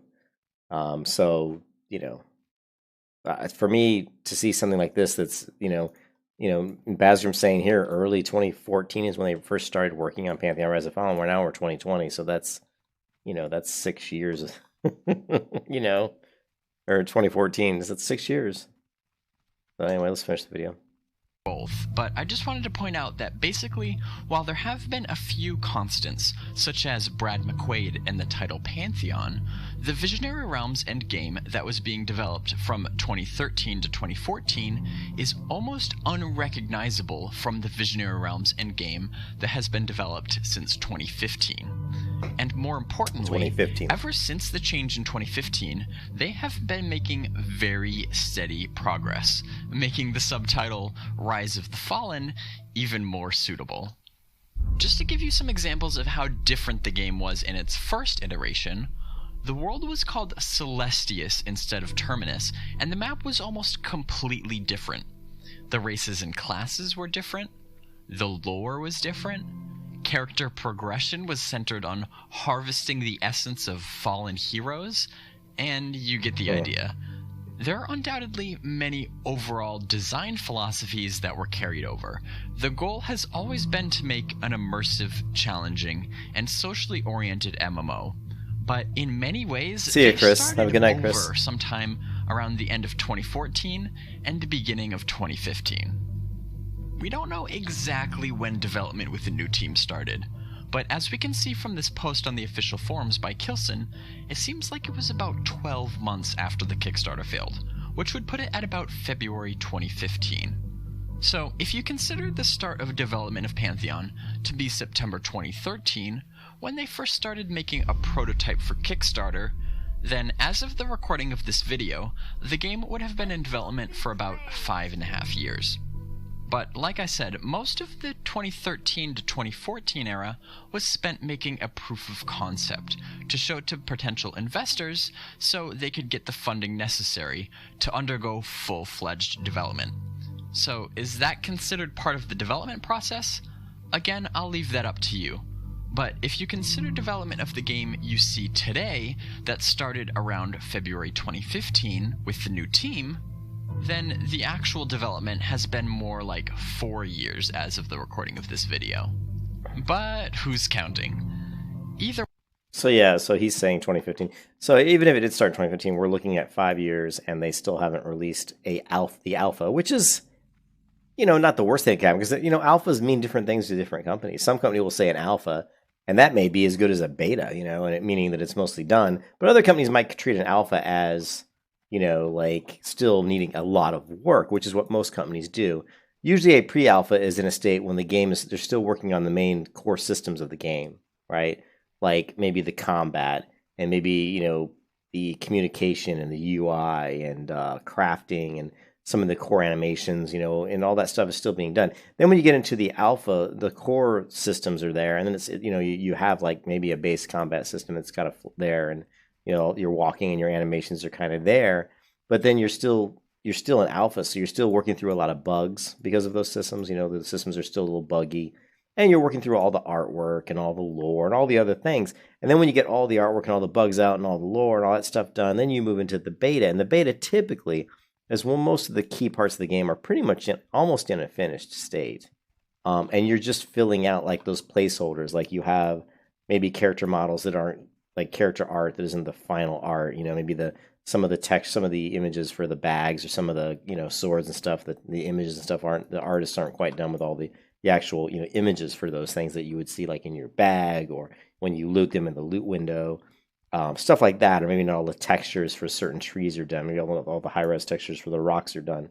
Those are things that might still be, and they might still be trying to finish out just a few of those things. But the beta is pretty much going to be, most of that stuff's going to be done. And it's just, you're testing, it's kind of like the last round of testing to find any kind of things that have been missed so far, any kind of bugs or any changes, and maybe some optimization. A lot of times you'll see the optimization start to be done in the betas, the game optimization to try to figure out anything that's slowing down the FPS rates and, stuff like that. And just the network stuff optimization, they're trying to see what they can clean up, and maybe how can they make the packets smaller, stuff like that. Maybe figure out some sort of data collisions or security issues. They might be trying to work out some of those things as well.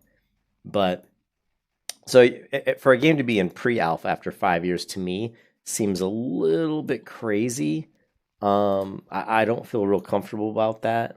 You know, at 5 years and you're still in pre-alpha, because to me, pre-alpha is you're still working on core stuff of the game. But maybe they're not treating it that way. They said they just finished out the Project Fairytale pretty much, or it's going to be done this summer, they said. So we'll see. I mean, I feel a little bit better about them in the last couple weeks. I was really worried when Brad McQuaid died that could be like the dagger, like the last straw breaking. But it doesn't appear as if that's the case. And I've also always felt like Brad McQuaid, in a way, was kind of like, you know, the guy from Star Citizen, where he's the guy that, in some ways, was kind of holding up development in some games, you know, because he wanted it to be too perfect. But who knows? I don't know. I don't know the guy. So to me, like, when he died, the game could have gone a couple ways. It could have gone right down the tubes, or it could actually be going down a better path, because it's like, well, we don't have Brad who's trying to make little changes here and there, and we can just go and say, this is what we know we want. We'll just go down this path and, you know, take these golden paths and just knock it all out and get it done. Who knows? But nothing I've seen so far makes me think that the game is going to be anything other than another EverQuest. You know, I haven't seen too much. I don't find their perception system in any way to be very interesting. It's kind of like Dungeons and Dragons. When you're in a group and you go to the Dungeon Master, you come up to a door, and the door, you know, come up to the Mage's Tower, and there's a door, and the door is kind of gleaming in the sunlight. And you might be like, it's gleaming. I wonder if the mage has set up some sort of traps, magical traps, or fortitudes on this door. You know, so I might say to the GM, I want to roll a perception. I want to investigate this door and see if I can see anything about it that looks dangerous, you know. And the DM would roll a perception check, right? That's basically one of the systems they've added into Pantheon to kind of emulate Dungeons and Dragons. Oh, I'm going to try to perceive something additional about this door. I don't know how well that'll work in a MMO context. I think in today's world that a lot of people are really impatient, and to sit there in a group and to have people be, you know, waiting every couple minutes because someone wants to check every little detail of every wall and every room and every floor could be very disruptive, and I could see that going really down a bad path. I also think it's kind of silly to put all those systems in if it's one of those things where, well, once you know where to look for the perception, you find it online. It's like, you know, you got a guide that says, okay, when you get to here, use your perception roll and you'll find this secret door. You know what I mean? So that's another thing that concerns me. The one thing I've experienced, it's made it harder for me to play World of Warcraft Classic even, is that in my experiences of playing a lot of action combat type systems, like, or more action based, like Guild Wars and Black Desert, is just shows me that I like action combat. I like Terra, Guild Wars 2, and Black Desert combat, and I don't really want to play another MMO that's just boring ass tab targeting. You know, tab, press a key. You know, now if the game is complicated and there's a lot of, you know, mechanisms in there that require us to work together, and it, you know, like, okay, we gotta CC this guy, and if that succeeds, then I can attack this guy, and if that doesn't succeed, I gotta CC him again. You know what I mean? If there's a lot of those types of things like we had in the original, like early Burning Crusade, that could actually make the combat a lot more enjoyable, you know, so. But just standing in place, pushing buttons, I think we've been playing these games long enough to know that we've matured past that, in my opinion.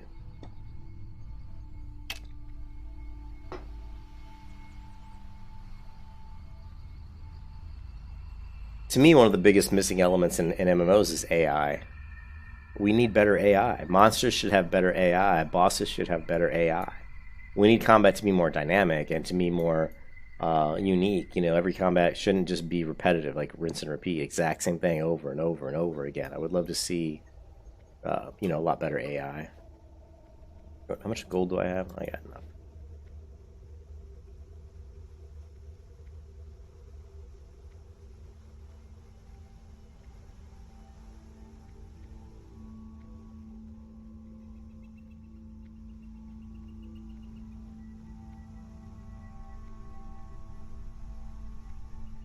Either way, you might be thinking, that's kind of a long time. But there's a couple key things to keep in mind here. First, it always feels longer when you're aware of it. If you're really excited about the game and checking back every day for updates, that's great. But just remember, that's gonna make it seem like it's taking a lot longer than it really is. Crowdfunded games have to be announced before actual development has even really begun, so that they can start raising awareness for their game. And this of course has its pros and cons. But if Visionary Realms was a big AAA studio, with a publisher giving them full funding right off the bat, they wouldn't need to announce the game to the public until much closer to launch, so that people wouldn't have to anxiously wait as long. But that has its own pros and cons that I'll get into later. Regardless, the development that's going on now would still be going on behind the scenes. We just wouldn't know about it, and you can't be impatient for something that you don't know exists. So, on that note, I've just got to say that I really respect those that have been in the Pantheon community since it was first announced, because that takes some serious patience and understanding. The second thing is that no matter where you consider development of Pantheon as we know it today to have begun, it's still within the realm of a fairly normal development length for an MMO, especially for a crowdfunded game, but even for some that are not. It's not uncommon to take up to 7 years to complete an MMO, like 7 Elder years. Scrolls Online. 7 years would Now, be I'm not on the saying that longer Pantheon side is of necessarily things. going to take 7 The years to average complete. length is around The 5. point is that where they're at now, at the 4 to 5 year mark, it's not as abnormal as some people would like to think. So even if it feels like it's taking ridiculously long, it's important to remember the context. Because yes, I understand that there are also a lot of games that took less time to complete. But every game is different, so it's hard to really make direct comparisons. Instead, let's look at some principles that apply to all projects. This triangle I would like to say, is that the conjoined? What is it? is made up of the 3 main factors of development. I would like to say that that's one of the things that I hold out for. I mean, I believe that they can come out with a good game, Pantheon. And I believe that if it's 7 years, whatever, I don't have a problem with the time. My problem is that I haven't seen anything really that makes me feel really warm and fuzzy about the game. I haven't seen any of the new systems they've talked about. Don't look that good to me. I don't think the perception system is that great. I've seen some of the climb mechanics, and they're okay. I mean, they're better than not having climb mechanics, so that's fine. They've talked about their weather systems. I've seen a little bit of that, but nothing super reactive, you know. And the combat looks really bland and really, really, really boring. So, but like I said, I still gonna give them the benefit of the doubt and feel like they're just, you know, trying to make the game really good and get it all polished up to a good state. So, but I do feel that if Pantheon does come out and it is a good game, I don't think we're gonna see it until 2022 at the earliest. I think the end of 2022 would be, I would guess, would be probably the earliest for the final release date. That's just my guess. I could be way off, but I would say the end of 2022. Which again, that's another, 2 more years. So.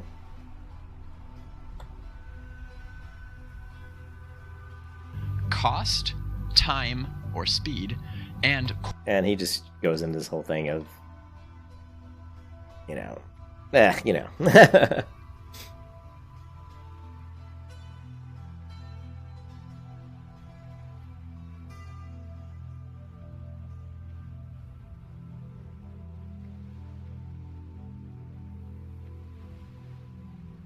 Oh! Missed my jump. Wow. I don't miss my jumps very often. Must be all that time away from the game. All that time away. I'm getting rusty.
And I forgot to hit my skinning trainer. That's one thing I definitely need to do.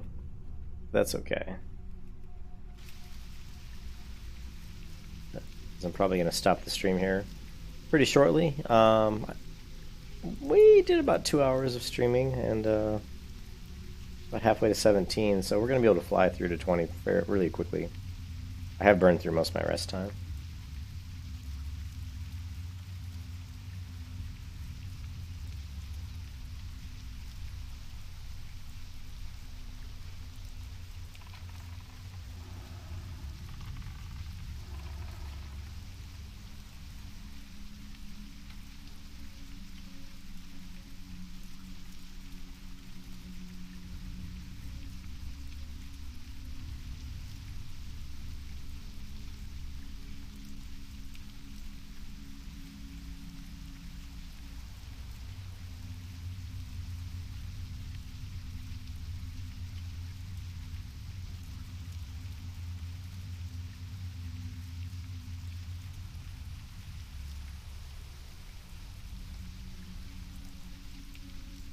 Buy and trade. Go with honor, friend. Night, Patrick. Have a good one.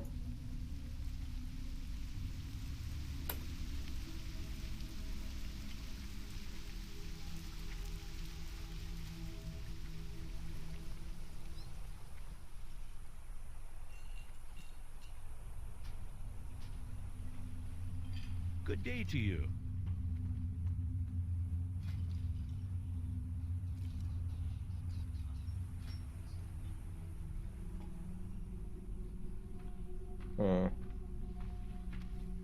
Actually, the mana's better.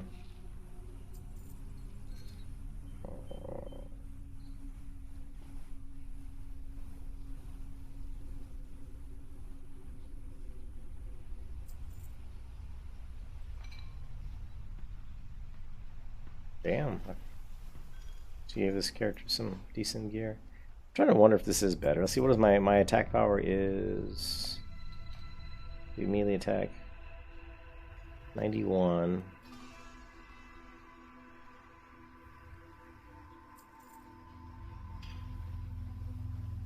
Versus 90. It's only 92. Yeah, that's definitely not as good. This is to... Let's go with that. Hold on to that one.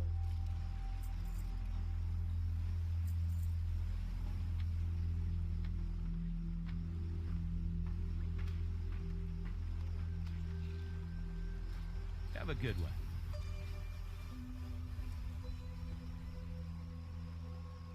Yeah, I'm gonna stop the stream here, and I don't know. I'm gonna go play something else or watch a movie. But anyways, thanks for watching, guys. I will probably do some more hunter leveling tomorrow, and see if we can get this hunter up. It won't take long to get this hunter up. She's level 16, and I can get her up to 20 and 30 very quickly. Once she gets to like 30, then it'll slow down a little bit, but try to get her up. I'm not sure when the Bringer Sale is going to come out, but it'd be nice to get, you know, her and my Paladin and my Priest a little bit higher in level. Well, it'd be nice to get them all to 60, but that's probably not going to happen. Anyways, thanks for watching, guys. Hope you all have a great night, and I will see you again real soon. Bye-bye.